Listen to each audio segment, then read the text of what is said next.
안녕하세요. 저는 이제 곧 중학교에 올라가는 딸을 하나 둔 40대 워킹맘이에요.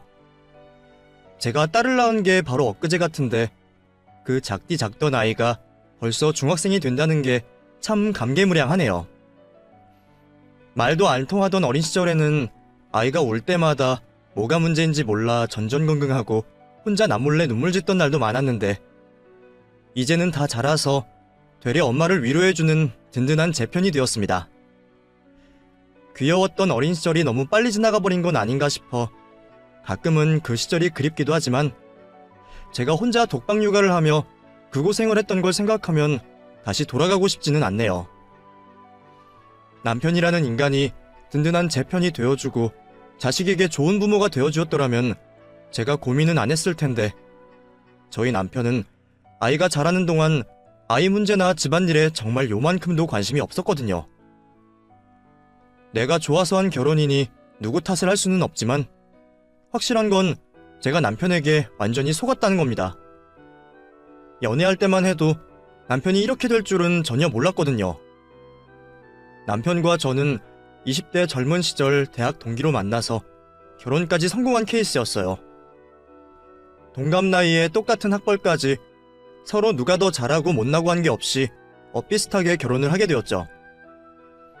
남편이나 저는 서로 한쪽 부모님이 안 계신 편부모 가정이라 형편이나 상황이 비슷했어요. 저는 엄마가 사춘기 무렵 병으로 일찍 돌아가셨고 남편은 부모님이 이혼을 하셔서 홀어머니와 단둘이 살고 있었거든요. 혼자 자식 기르며 사시던 분들이라 형편이나 상황이 비슷하기도 하고 아무래도 각자 혼자 계신 부모님 노후 걱정도 되다 보니 저희는 서로 맞벌이를 하며 저희 힘으로 결혼을 하고 싶었어요. 그런 면에서는 대학 시절부터 남편과 제 생각이 많이 비슷했습니다. 그래서 취업도 일찍 하게 되었고 힘들어도 요령 피우는 법 없이 회사 생활을 해왔죠. 요즘에는 젊은 사람들이 자기 힘으로 집 산다는 걸 생각도 못하는 시절이라 하지만 그 당시만 해도 대출 많이 끌어 조금 무리하면 적당한 집을 살 수는 있던 시절이라 저희도 평생 걸려 갚을 생각을 하며 아파트를 매매해서 결혼 준비를 했었어요. 효자인 남편은 홀어머니 고생시킬 수 없다며 집안 도움 안 받겠다고 작정을 했던 사람이었고 그래서 양가 집안에 손 하나 안 벌리려 하다 보니 그 돈은 전부 대출이었어요.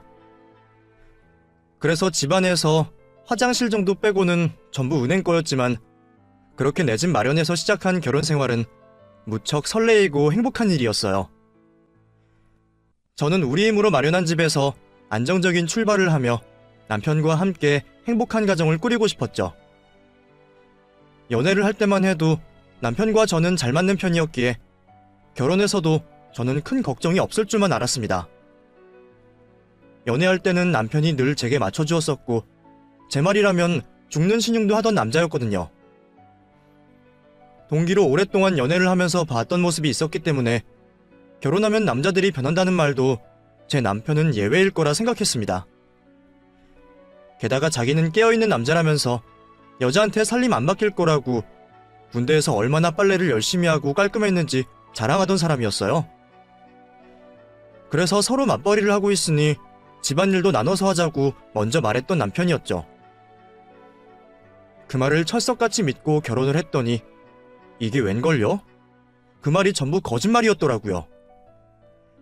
빨래는 자신 있다며 빨고 개고 다 자기가 한다 호언장담하던 남자가 막상 결혼을 하고 보니 자기 양말 한 짝 제대로 빨래통에 넣지도 않는 겁니다. 퇴근하고 돌아와서는 옷은 벗어 던져놓고 몸만 쏙 들어가서 씻고 나오고 제가 잔소리를 하는데도 끝까지 바닥에 널브러진 옷을 치우지를 않더라고요. 그러면 결국 잔소리하다 지친 제가 하는 수밖에 없었죠. 연애 시절에는 혼자 자취하면서 설거지도 잘하고 요리도 곧잘 해먹었다 그러더니 결혼하고서는 일절 부엌 출입을 할 생각이 없어 보이더라고요. 나는 우리 엄마가 귀하게 키웠잖아. 하나뿐인 아들이라고 주방에 들어오지도 못하게 했었어. 그래서 나는 요리 못해. 그게 무슨 말이야? 대학 다니면서 자취할 때는 혼자 요리도 해먹고 설거지도 잘한다 그랬잖아. 그거랑 이거랑 같아? 그건 나 혼자 있으니까 어쩔 수 없이 해야 했던 거고, 이제는 결혼해서 와이프가 있는데 내가 주방 드나들 일 없지. 당신은 여자잖아. 당신이 좀 알아서 해. 결혼할 때 했던 말들은 전부 저를 꼬시려고 했던 말인 건지, 결혼 생활을 시작하고서 바뀌어버린 남편의 모습에 저는 혼란스러울 수밖에 없었습니다. 나랑 동갑에 똑같은 대학 나와서 사회생활 하는 것도 같은데 왜 자기 혼자만 아무것도 못하는 어린애처럼 구는 건지 이해가 되지 않더라고요.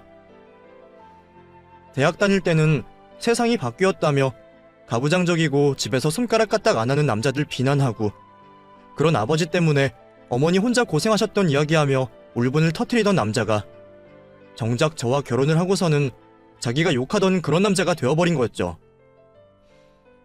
믿었던 남편의 이중적인 모습에 속았다 싶어 당황스러웠지만 시간이 지나니 정작 그런 건 문제도 되지 않았어요. 그것보다 더 저를 당황하게 만든 일이 있었거든요. 저와 남편이 대출을 잔뜩 껴서 집을 마련했던 만큼 저희는 결혼하고도 여유가 없는 편이었습니다. 맞벌이로 둘이 벌어서 월급 절반 이상을 대출과 원금을 넣다 보니 결혼하고 한동안은 기념일에 외식 한번 할 여력이 없더라고요. 그런 상황을 당연히 걱정할 수밖에 없었던 저는 남편과 결혼 전부터 아이는 늦게 가지기로 상의를 끝냈었습니다. 아이를 위해서라도 여유가 좀 있고 상황이 나아졌을 때 임신을 계획하자 싶었거든요. 그래봤자 결혼하고 3, 4년 정도 기다릴 생각이었으니까 20대 후반에 결혼한 저희에게는 그렇게 큰 문제가 될 거라 생각하지도 않았습니다. 그런 걱정 때문에 아예 결혼을 늦게 할 생각도 있었지만 당시 남편의 이사 문제와 대출 규제 완화로 결혼을 좀 서둘렀던 것뿐이었죠. 그래서 돈을 어느 정도 모으기 전까지는 아이를 갖지 말자고 결혼 전에 이미 남편과 얘기를 나눴던 저였어요. 맞벌이 하면서 빚 갚기도 바쁜 와중에 임신을 해서 일을 쉴 수도 없었고 저도 한참 커리어를 쌓아가던 시기였기에 일찍 임신을 해서 저한테 좋은 게 없었거든요. 저도 저 하나 좋자고 그런 결정을 했던 건 아니었지만 결국 임신하고 출산하는 건 여자인 저인데 남편이 일하는 동안 저 혼자 뒤처지고 싶지도 않았어요. 남편은 당연히 저 좋은 대로 하자며 찬성을 했었고 저는 남편이 알아서 시어머니에게 설명을 했을 거라 생각했습니다. 그런 문제는 부부관계를 위해서라도 각자 부모님께 알리기로 했었기에 저는 진작부터 아버지한테 얘기를 끝낸 상황이었으니까요.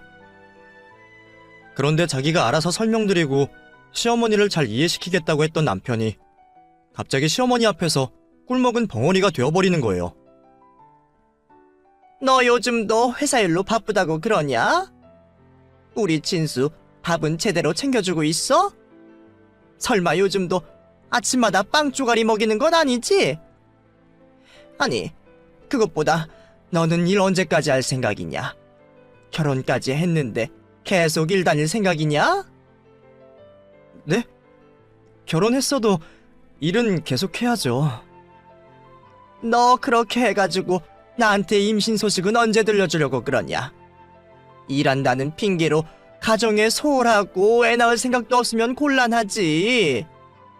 네가 뭐 얼마나 대단한 일을 하는지 모르겠지만 여자는 그냥 좋은 남편 만나서 자식 낳고 가정 꾸리면 그만이야.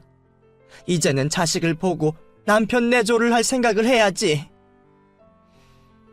시어머니가 옛날 분이시라 그런 사고방식을 가지고 계신 건 예상했었지만 설마 일을 그만두라고 하실 줄은 몰랐습니다. 안 그래도 결혼하고서 남편이 회사 일로 힘들어하는 것 같다며 돈 버느라 고생하는 아들 걱정으로 매일 저한테 한탄을 하시길래 당신 아들 외벌이 한다 그러면 기함하시고 계속 일을 다니라고 하실 줄 알았거든요. 저희들이 집 구매하려고 대출 잔뜩 받은 것도 알고 남편 외벌이로 절대 해결 안 되는 것도 알고 계실 테니 더더욱 제가 일을 하기를 바라실 거라 생각했어요. 그래서 아이 관련해서도 당연히 기다려주실 줄 알았더니 아니더라고요. 당장 돈 문제도 있는데 일을 그만두고 아이를 가지라고 하시니 저는 당황스러울 수밖에 없었어요. 정말 귀한 아들 혼자 고생길에 떠밀고서라도 손주를 보고 싶으신 건지 아니면 저희 상황을 이해 못하시는 건지 시어머니의 말을 이해할 수 없었죠.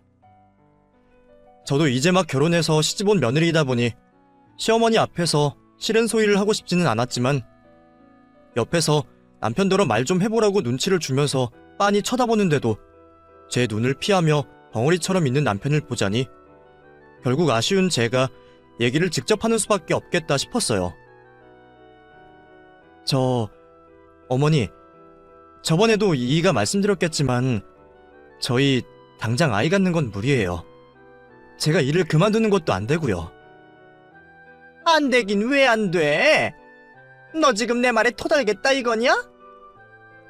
그게 아니고 상황이 그렇다고 말씀드렸었잖아요. 지금 집에 대출금만 잔뜩이고 매달 갚아야 하는 돈에 고정지출만 몇백이에요. 근데 당장 제가 일 그만두고 아이 낳고 집에 있으면 그 돈 남편 혼자 갚아야 하는데 절대 불가능하죠. 빚만 갚고 살 수도 없고 먹고 살 생활비도 있어야 하는데요. 더더욱 애 키우려면 돈이 있어야 하는데 지금 여윳돈 한 푼도 없는데 어떻게 애를 낳겠어요. 옛날에는 뭐 여유가 있어서 애를 낳았냐? 자식이란 그냥 낳아 기르다 보면 어떻게든 다 되는 거야. 그렇게 따지면 출산도 다 때가 있는 건데 그때를 놓쳐서 어떻게 하겠다고 그래? 대출이야 천천히 갚겠다고 사정 좀 하면 되는 거 아니냐? 니들 욕심에 아등바등하는 거잖아. 아유, 너는 진짜 이렇게 융통성 없고 생각이 그렇게 짧아서 어떻게 하냐? 아무튼 나는 늙은 며느리한테서 손주 볼 생각 없으니까 더 늦기 전에 애부터 가질 생각해라. 하지만 결국 시어머니는 말이 통하지 않았고 저는 괜한 잔소리에 시달릴 수밖에 없었습니다. 하지만 저는 시어머니가 매일같이 전화를 해서 임신 소식 없냐 닥달을 하시고 올 때마다 저를 애 낳는 공장처럼 대하시는 것도 그냥 무시할 수밖에 없었어요. 시어머니가 그렇게 말씀하신다고 한들 다 수십 년 전 얘기이고 지금 같은 시절에 생각 없이 애 낳았다가 누구 고생시킬 일이 있겠나 싶었거든요. 당시에는 심지어 연차가 빠른 제가 남편보다 연봉도 더 높았었으니 효율을 따지더라도 돈을 벌어오는 건 제가 더 나은 사정이었죠. 그런데 이제는 남편까지 시어머니 편을 들면서 아이를 갖자고 하는 통에 저는 임신 문제로 시달릴 수밖에 없었습니다. 당신도 이제 고집 좀 그만 부려. 노인네가 그렇게나 진심으로 말씀하시는데 당신은 그게 그렇게 쉽게 무시가 돼? 진짜 너도 고집 한번 대단하다. 너무 그러지 말고 우리 그냥 좀 일찍 아이가 지면 어때? 사실 뭐 2, 3년 기다리나 1, 2년 일찍 낳나 그렇게 크게 차이가 나겠어? 어차피 대출은 평생 갚아야 하는 거고 우리 어머니 말씀처럼 돈 없다고 애 못 키우는 것도 아니잖아. 그리고 우리가 진짜 돈 한 푼이 없냐? 집 있고 먹고 살기만 하면 되지. 당신은 자식 하나 키우는데 뭐든 해주고 싶어서 욕심이 많아서 그러는지 몰라도 애는 원래 다 알아서 자라는 법이야. 그럼 당신이 낳던가. 왜 다들 나한테만 그래? 나는 내 인생 없어? 내 커리어 없어? 한창 바쁜 와중에 임신해서 육아휴직 쓰는 게 뭐 쉬운 일인 줄 알아? 내가 안 낳겠다고 하는 것도 아니고 좀 기다려달라는 건데 그것도 그렇게 못해줄 일이야? 왜 다들 그 일로 나를 못 잡아먹어서 안달이야? 당신은 분명히 결혼 전에 내 뜻대로 한다고 약속 다 해놓고 이제 와서 말 바꿔버리면 그만이니? 그렇다고 내가 낳을 수는 없잖아. 그래, 당신 마음도 이해는 해. 그럼 나만 놔. 나만 주면 키우는 건 내가 할게. 응? 내가 다 할 테니까 아이만 가져보자. 임신 문제로 저랑 신랑이 하던 남편은 도저히 안 되겠다 싶었는지 나만 주면 자기가 키우겠다고까지 말을 하더라고요. 처음에는 말도 안 된다 싶어서 무시를 했지만 정말 육아휴직이라도 쓰겠다고 진지하게 나오는 남편의 말에 마음이 조금씩 흔들리기 시작했습니다. 사실 정말 남편을 믿었다기보다 저도 그 상황들에 지쳤던 거죠. 아이야 언젠가는 낳아야 할 거고 지금처럼 남편이 살림에 손 하나 까딱 안 하는 상황이라면 아이 낳고도 나 혼자 독박 육아 신세일 텐데 그럴 거면 차라리 자기 입으로 약속할 때 낳는 게 낫지 않나 싶었거든요. 당신 정말 약속할 수 있어? 아이 낳아만 주면 당신이 다 챙기고 돌보겠다고. 그거 정말이야? 그럼 정말이지. 왜 남편 말을 못 믿냐? 그럼 내가 어떻게 믿어? 결혼 전에는 살림 다 하겠다고 했던 사람이 자기 양말 한 짝 제대로 두지도 못하는데 나더러 2번 속으라는 거야? 아니, 왜 또 그거랑 비교를 해? 그거랑 이건 다르지. 나도 내 자식인데 당신한테만 알아서 키우고 맡길 수 있겠어? 그리고 내가 지금도 아무것도 안 하는 건 아니잖아. 그냥 내가 좀 더 늦게 퇴근하니까 당신이 나보다 좀 더 일하는 것뿐이지. 아무튼 진짜 내가 키울 테니까 낳자 제발. 응? 너무나 간절해 보이고 진정성이 느껴지는 남편의 말에 결국 저는 예쁜 딸아이를 낳게 되었습니다. 어쩔 수 없이 시어머니와 남편 결정에 떠밀렸지만 그래도 남편이 도와만 줘도 해볼 수 있지 않을까 싶었죠. 하지만 이번에도 남편은 안면 몰수하고 태도를 바꿔버렸습니다. 임신 기간 내내 제 성에 차지는 않았지만 그릇 깨먹어가면서 설거지도 하고 살림도 나서서 하는 척 하길래 이제야 정신 차렸구나 하며 남편의 육아 도움을 기대했더니 갑자기 못하겠다고 내빼버리는 거죠. 애초에 남편이 제게 큰 도움이 될 거라 생각도 안 했지만 어느 정도는 바랬는데 실망스럽게도 그마저도 못하는 남편이었네요. 옛말에 핑계 없는 무덤 없다더니 저희 남편도 염치는 없이 핑계는 참 다양했죠. 제가 먼저 육아휴직을 하기로 했으니 그때까지는 회사 일에 전념하고 싶다며 제가 집에 있는 동안 몸조리도 못한 저를 도와줄 생각도 없더니 자기는 누워있는 애구경이나 하고 애 기저귀 한번 갈 줄을 모르더라고요. 아직 애가 너무 어려서 만지기도 무섭다. 자기는 마음의 준비가 안 됐다면서 말이에요. 그래도 제가 육아휴직 끝나면 자기가 바톤 터치해서 육아휴직 쓰겠다고 하더니 막상 제가 1년 휴직을 끝내고 복직할 준비를 하자 태연스럽게 회사 핑계를 대며 변명을 하는 겁니다. 이번에 회사 사정이 안 좋다 보니 육아휴직 내기가 눈치가 보여서 말이야. 지금 여직원들도 다들 눈치만 보고 이래저래 상황이 안 좋아. 나도 팀장님한테 말 꺼냈다가 욕만 먹었어. 시기가 어느 시기인데 팀원들 나 몰라라 하고 나 혼자 육아휴직 쓰려고 하냐고. 그게 무슨 소리야? 약속이랑 다르잖아. 언제는 자신 있다고 맡겨만 달라며. 내가 몇 번이나 물어봐도 육아휴직 꼭 쓸 수 있다 그러더니 이제 와서 그런 소리를 하고 있어? 나도 우리 회사에서 이럴 줄은 몰랐지. 이래서 중소기업이 문제인가 봐. 대기업은 남자들도 육휴 쓸 텐데. 그치? 그때는 회사 사정이 정말 그런갑다 싶어서 제대로 준비 못한 안일한 남편에게 화가 나고 구닥다리 같은 회사에 화가 났던 건데 이제 와서 생각해보면 남편의 말이 거짓말이었겠다 싶네요. 애초에 육아휴직 쓰겠다고 얘기나 꺼내봤을까 싶더라고요. 그걸 그때는 왜 진작 몰랐는지 바보 같고 순진한 저는 연애하던 시절의 남편의 모습만 기억하고 그런 남편의 말을 믿고만 있었습니다.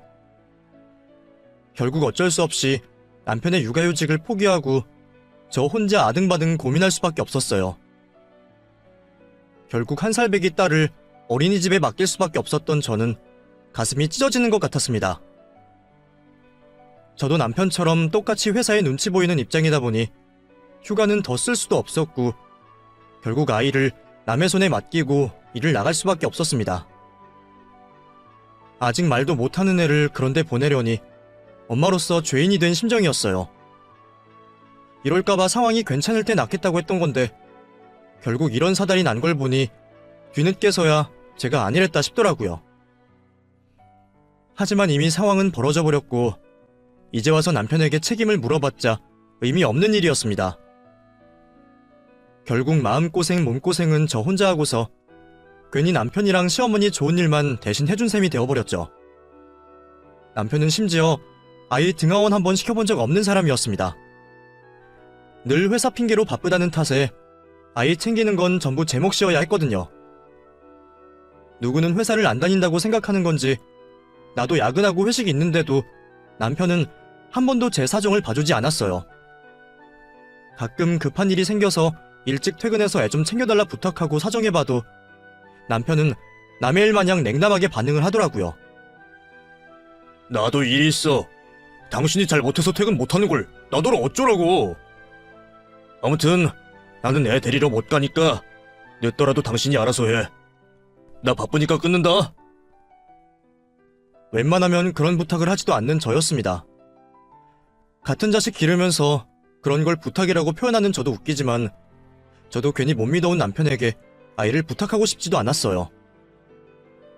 하지만 살다 보면 피치 못할 사정이라는 게 있고 부부간에 서로 도우면서 살아가야 하는 게 뻔한데도 남편은 번번이 아이 문제는 제 책임으로 생각하면서 저한테만 희생을 강요하더라고요. 애 귀저귀 한번 안 갈아본 놈이 애가 아프기만 하면 저더러 엄마 노릇을 제대로 못한다니, 모성애가 없다니 그딴 소리를 하는데 정작 자기는 애비 노릇 한번 하는 건지 어이가 없더라고요. 남편은 아이가 태어나도 여전히 무책임했어요. 저나 나나 똑같이 회사 다니고 같이 고생해가며 빚 갚으면서 부모인 것도 마찬가지인데 자기는 밖에서 고생했다는 핑계로 집에 들어오면 소파에 드러누워 TV 쳐다보기 바빴어요. 밀린 설거지 한번 해주는 법이 없고 저한테 라면 한번 끓여줘 본 적도 없었죠. 그에 비해 저는 남편보다 1시간씩은 일찍 일어나서 출근 전에 혼자 아이 챙기고 아이 등원시키느라 정작 화장은 지하철에서 할 정도로 바빴어요. 그리고 퇴근 시간에는 상사들 눈치 보며 퇴근해서 아이 챙기고 집에 와서 잠들기 전까지 살림하느라 하루를 다 썼죠. 그 고생은 정말 해본 사람만 아는 거지 논팽이처럼 TV만 보던 저희 남편 같은 사람은 죽었다 깨어나도 모를 겁니다. 그럴 때마다 제가 얼마나 억울했는지 몰라요. 내가 대체 어쩌다가 이런 고생을 하고 있는 건지, 언제까지 혼자 이 고생을 해야 하는 건지 제 인생이 깜깜하게 느껴지더라고요. 하지만 그렇다고 해서 제가 딸을 낳은 것을 후회했다는 건 아니었습니다.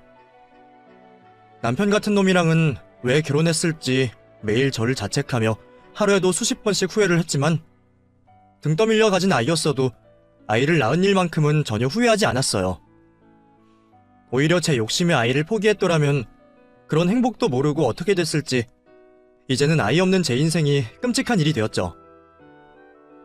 그런 아이 역시 제 마음을 알아주는지 절 참 많이 따랐습니다. 그에 비해 아빠는 거의 없는 거나 다름없었죠. 저희 애가 어릴 적부터 제대로 안아봐준 적 없던 남편이었으니 아이가 아빠만 보면 울고 자지러져서 나이를 먹을수록 부녀 사이는 점점 더 멀어질 뿐이었어요.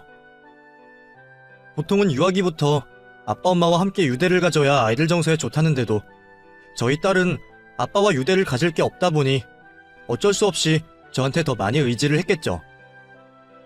그런 걸 보면 남편이 집안에서 무슨 역할을 하는 건지 우리가 부부이기는 한 건지 싶었어요.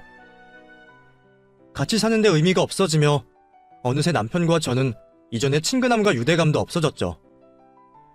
남편에게 점점 질려가던 저는 이혼까지 고민했었지만 선뜻 이혼을 결심하기는 어려웠습니다.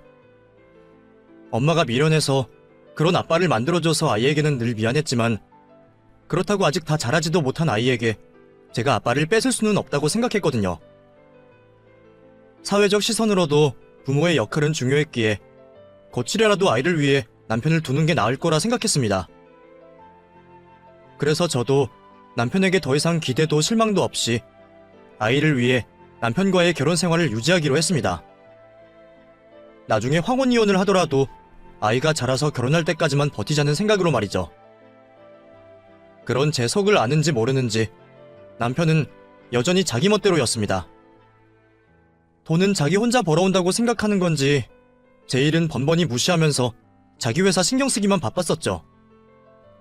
누구는 회사에서 노는 줄 아는 건지 아니면 남편 회사에 직원이 자기 혼자밖에 없는 건지 가만히 보다 보면 남편은 회사 일을 혼자 다 하는 것처럼 바쁘게 살더라고요.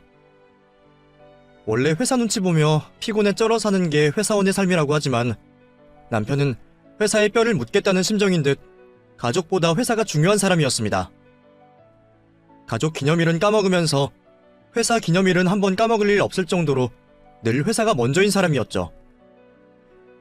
연차가 쌓일수록 남편의 그런 행동은 점점 더 심해졌습니다.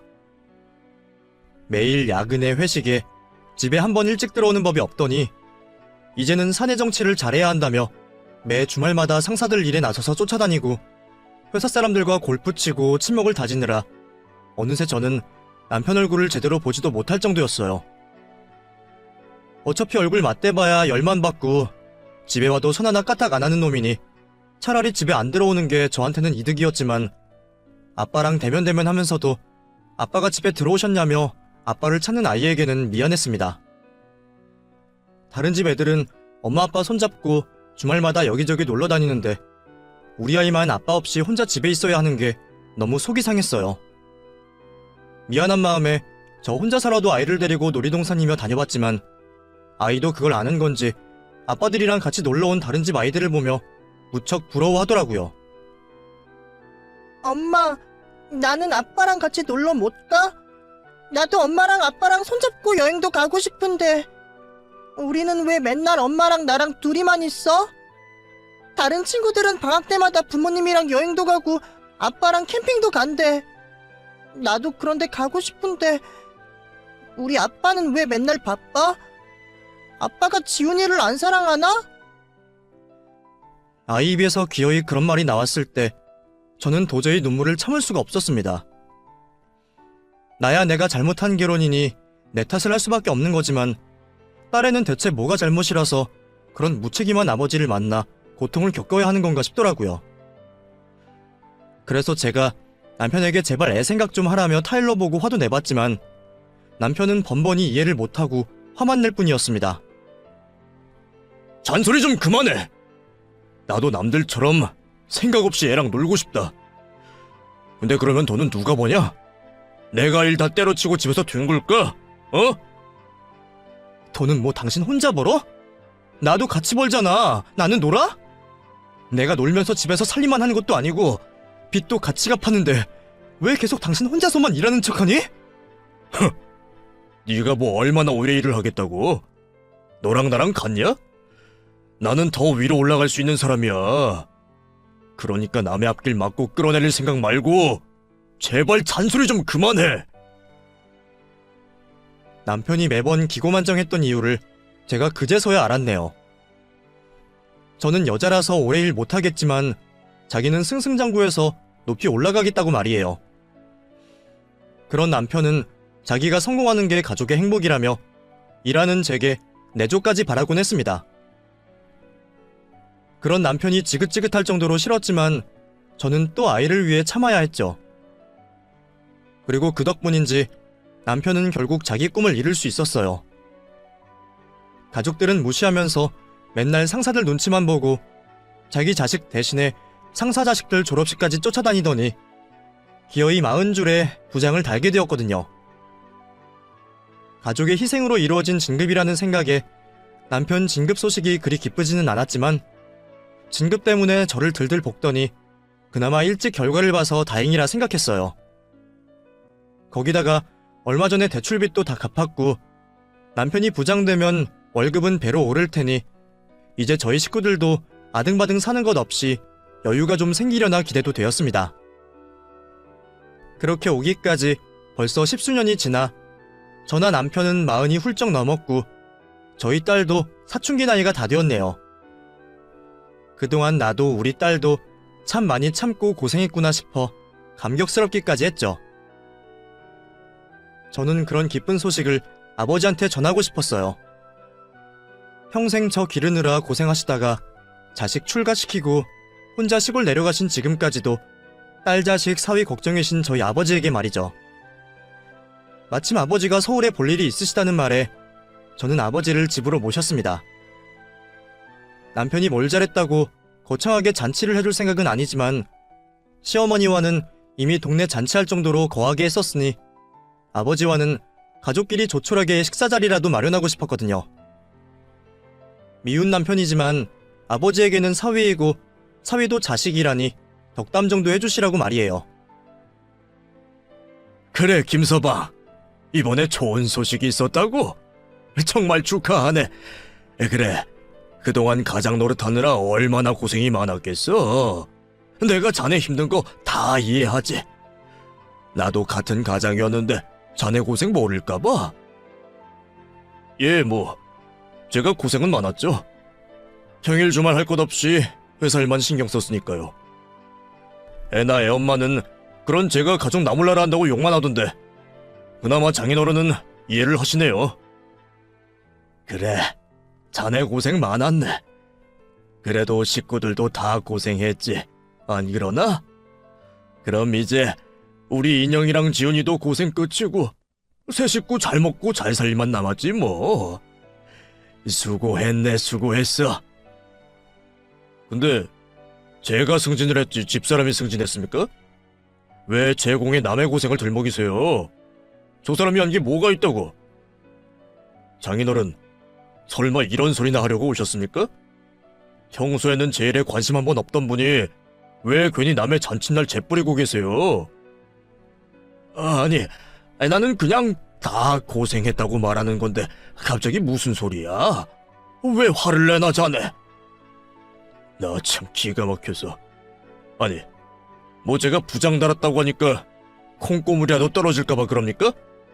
서위가 갑자기 억만장자라도 된 것 같으세요? 에휴, 잔칫날 걸뱅이들 꼬인다 그러더니 별 거지가 숟가락을 닿았네. 순간 저는 제 귀를 의심했습니다. 그동안 서위 노릇 한 번 제대로 못한 남편이지만 설마 하늘같은 장인어른한테 그런 헛소리를 할 줄은 몰랐거든요. 남편은 술이 취해서 그런 건지 취중진담을 하는 건지 저희 아버지 면전에 그런 소리를 짓거리는 겁니다. 아버지가 사위 칭찬하겠다고 덕담을 한 걸 무슨 소리로 들은 건지 사위 격려해주시는 아버지가 사위한테 콩고물 받아먹으러 오신 거라 생각한 모양이었죠. 순간 저는 너무 기가 막히고 말문이 막혔고 당황하신 아버지도 이내 화가 나셔서는 붙잡는 제 손도 뿌리치고 집으로 돌아가 버리셨습니다. 당신 미쳤어? 우리 아버지한테 무슨 소리를 한 거야? 거지라고? 숟가락을 얹는다고? 무슨 숟가락을 얹었는데 우리 아버지가? 아버지가 당신한테 돈이라도 달라 그랬어? 뭘 내놓으라 그랬어? 어떻게 우리 아버지한테 그딴 소리를 할 수가 있어? 그럼 시골 사는 노인네가 뭐 한다고 여기까지 와서 나한테 축하를 하겠냐? 평소에는 나한테 좋은 말 한 번 한 적 없던 양반이. 나 부장 됐다고 이제 와서 사위 취급해주는 거 보면 뻔한 거 아니냐? 너도 문제야.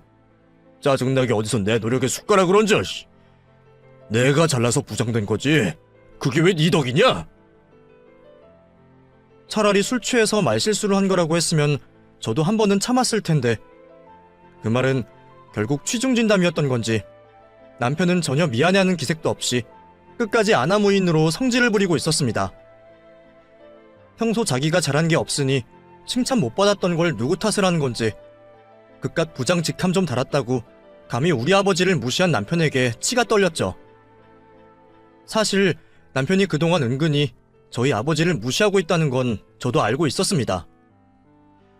결혼 전에는 가진 것 없이 남의 귀한 딸 데려간다고 우리 아버지가 결혼 허락 안 해주실까봐 벌벌 떨며 무서워하던 놈이 언젠가부터 저희 아버지를 어려워하지도 않더라고요.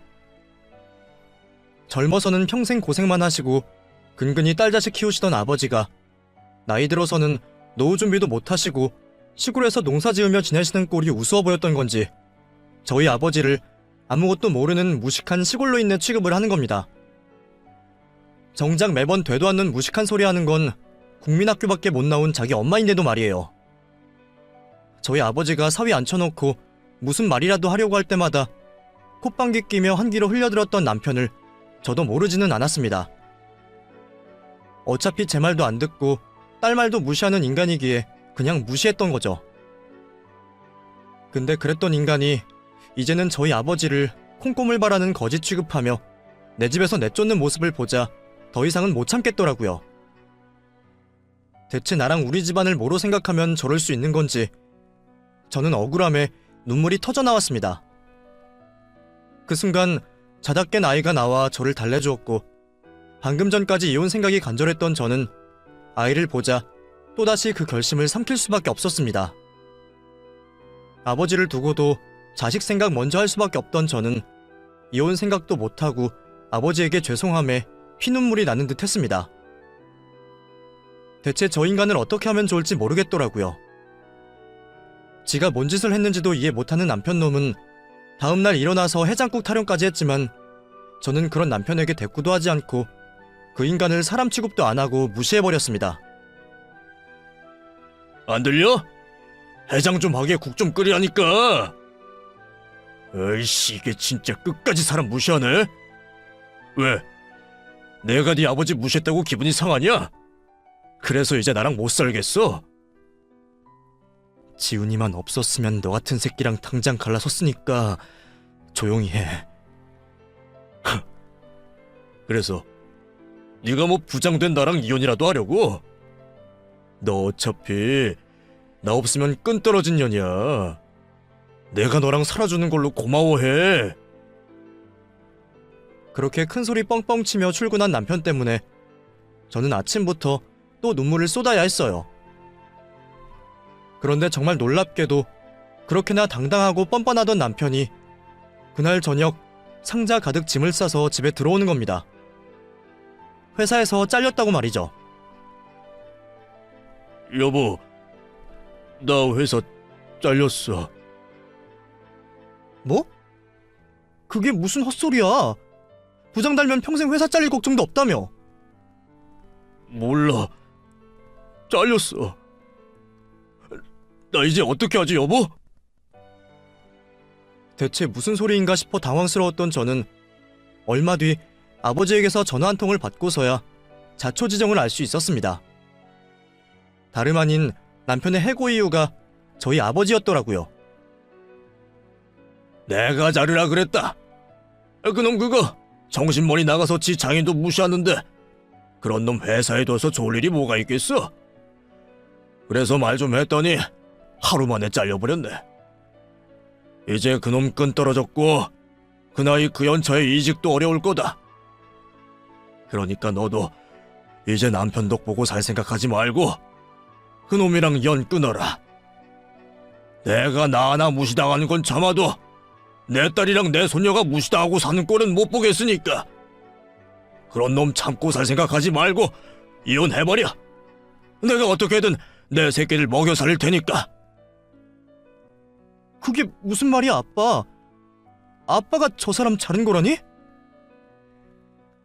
알고 보니 남편이 다니던 회사의 창립자이신 회장님이 저희 아버지의 오랜 친구셨더라고요.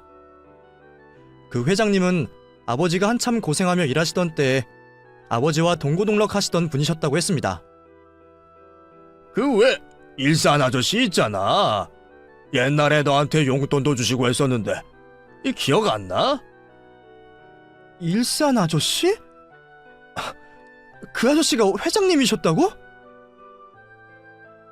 저도 어릴 적 몇 번 만나고 저한테 용돈까지 주셨던 아버지 친구가 사실은 회사의 회장님이셨다는 사실이 저는 믿어지지 않았습니다. 아버지한테 자세한 이야기를 들은 적이 없어서 그런 사실은 전혀 몰랐거든요. 근데 아버지는 처음부터 남편이 그 회사에 취직했다는 걸 아시고도 말씀을 안 하셨더라고요. 괜히 그런 친분을 이야기하면 남편이 장인한테 기댈까 걱정도 되셨고 반대로 눈치를 봐서 회사 생활에 어려움을 겪을까 걱정이셨답니다. 저희가 어려움을 겪을 때마다 편한 길을 두고 둘러가게 해서 잘못했나 싶으셨지만 결국 남편이 이른 나이에 부장이 된 걸 보고 대견하고 뿌듯하셨다죠. 그런데 그런 장인어른 마음은 모르고 지 잘난 줄만 알고 그런 소리를 하셨으니 아버지가 화가 나실만 했죠. 그래서 아버지는 곧장 친구분께 전화를 하셨고 남편은 아버지의 전화 한 통에 그날로 회사에서 정리되었던 겁니다. 평소라면 그렇게까지 하실 아버지가 아니셨지만 제 앞에서 무시를 당하고 그동안 제가 어떻게 살았는지 파악하시고는 더 참지 못하셨다고 하셨어요. 그래서 아버지는 그런 놈 참아주고 살 필요 없다며 저더러 이혼을 하라고 하시더라고요. 그 말에 저는 괜히 눈물이 쏟아졌습니다. 사실 그동안 이혼 결심을 못했던 건 딸아이 문제도 있었지만 친정아버지 때문도 있었거든요. 일찍 엄마 잃은 저를 안타까워하시고 평생 저 때문에 고생하셨던 아버지가 제가 시집가는 날 무척 좋아하셨어요. 고생만 시킨 딸이 이제 좋은 남편 만나 행복할 줄 아셨던 거죠. 그런데 제가 사실은 집에서 남편한테 개무시당하고 혼자 독박 육아에 독박 살림하면서 고생하는 걸 아버지가 아신다면 얼마나 속상하고 가슴이 찢어지실지 같은 부모인 저는 너무 잘할 수밖에 없었습니다. 사랑하는 사람들에게 상처를 주고 싶지 않았던 저는 그래서 그냥 나 하나 참으면 다 좋아진다 생각하며 말도 못하고 쓰레기 같은 남편을 두고 봐주고 있었어요. 근데 아버지가 차라리 이혼하라고 말씀을 하시니 죄송하면서도 그 말이 참 감사하게 들리더라고요. 저더러 고생하지 말고 자유를 찾으라는 것 같아서 말이죠. 그렇게 저는 회사에서 잘린 남편과 이혼을 결심하게 되었습니다. 여보, 당신 회사 잘린 거 우리 아버지 때문이라네? 뭐라고? 그게 무슨 말이야? 장인어른이 무슨 수로? 아, 사실 당신 회사 회장님이 우리 아버지 중마고우시거든. 당신이 꼬라지 부리는 거 보고 전화 한 통 거셨더니 회장님이 당신 자르신 모양이야. 이걸 미안하다 해야 하나? 근데 더 미안할 일이 있는데 어떻게 하지? 나 당신이랑 이혼하려고. 이제 돈도 못 벌게 된 남편을 내가 먹여 살릴 이유는 없잖아? 돈도 못 벌고 살림도 못하는 놈 데리고 살아서 뭐하니? 우리 이혼하자. 뒤늦게서야 상황을 깨닫게 된 남편은 무척 당황스러워했습니다. 제 앞에서 늘 뻔뻔하던 놈이 그런 표정도 지을 줄 안다는 게 참 웃기더라고요. 여보, 장인어른한테 전화 좀 걸어봐. 내가 직접 말씀드릴게. 우리 회장님이랑 친구이신 거라면 나 다시 복직시켜 주실 수도 있는 거잖아. 당신도 내가 돈 다시 벌어오면 이혼 얘기 안 할 거 아니야. 응? 여보, 내가 잘할게. 나 좀 도와줘라. 됐어. 입에 침도 안 바르고 거짓말하지 마. 내가 너한테 한두 번 당하니? 결혼 전부터 수많은 거짓말, 핑계, 십수년 참고 살았어. 근데 나더러 여기서 더 참으라고? 내가 호구야? 그렇다고 진짜 나랑 이혼하려고? 당신 지훈이 때문이라도 이혼 못한다며. 지훈이가 아빠 얼마나 찾는지 알잖아. 그리고 지훈이 나중에 시집 보낼 때 나처럼 초라하게 만들 거야? 나처럼 아버지 없이 자라게 할 거냐고. 사실 따지고 보면 내가 당신 속썩인 것도 다 그런 것 때문이야. 내가 아버지 밑에서 똑바로 자랐으면 이랬겠냐고. 그치? 그래도 네가 개판인 건 너도 알고는 있었나 보다? 나는 또 모르는 줄 알았지. 멍청해서. 그럼 그 지능으로 똑바로 생각해봐. 이미 개판인 널 굳이 아빠 노릇 시키는 게 나을까? 차라리 나 혼자 똑바로 아이 키우는 게 나을까? 다행인지 그놈도 자기가 얼마나 형편없는 아버지인 줄은 아는지 쉽게 말을 못하더라고요. 그런 한심한 인간과 더 할 말 없다 싶었던 저는 그 길로 이혼을 준비했습니다. 처음에는 합의를 보고 빨리 이혼을 하고 싶었지만 고집 있는 남편 놈이 호락호락 나오지 않는 바람에 큰돈 들여 변호사를 찾을 수밖에 없었어요. 그래도 다행히 그동안 가정에 소홀했던 남편에게 유책 사유가 있었고 덕분에 저는 그런 남편과 무사히 이혼할 수 있었습니다. 아이 양육권은 물론이고 아이 양육비와 재산 분할까지 손해보지 않고 받아내게 되었죠. 남편은 백수의 이혼남이 되려니 그제서야 두려운지 저한테 싹싹 빌며 이혼을 취소해달라 했지만 지난 10수년간 도 닦는 심정으로 살았던 저는 더 이상 참아줄 인내가 없었습니다. 더 이상 저희 딸과 아버지에게 잘못하고 싶지도 않았고요. 그렇게 저는 남편과 이혼을 하게 되었고 재산 분할한 돈으로 아이와 단둘이 지낼 집을 구했어요. 다행히 다 큰 딸아이는 더 이상 아빠를 찾지 않았습니다. 아이 때문에 늘 이혼을 망설였던 저였는데 막상 이혼을 하고 나니 딸이 제 편을 들어주더라고요. 자기는 그런 아빠보다 엄마 하나가 더 중요하다고 말이죠. 그래서 저는 지금 딸아이와 단둘이 편안하게 잘 지내고 있습니다. 차라리 챙겨야 할 남편이 없어지니 전보다 더 편하더라고요.